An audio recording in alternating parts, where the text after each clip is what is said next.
Okay, I thought I'd get this little video of this 1990s FireX. Let's see, what's the manufacturing date?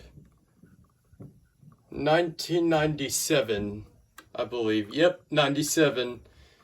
This is model... Okay, so I was correct. It is a G6.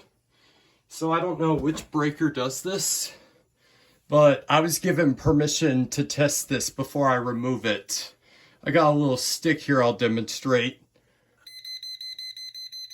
That lets me know that the power's on. And now let's test the alarm. Here we go.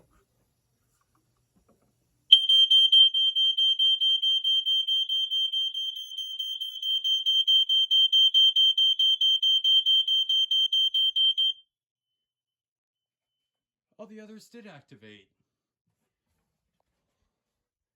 I thought the interconnecting system was different.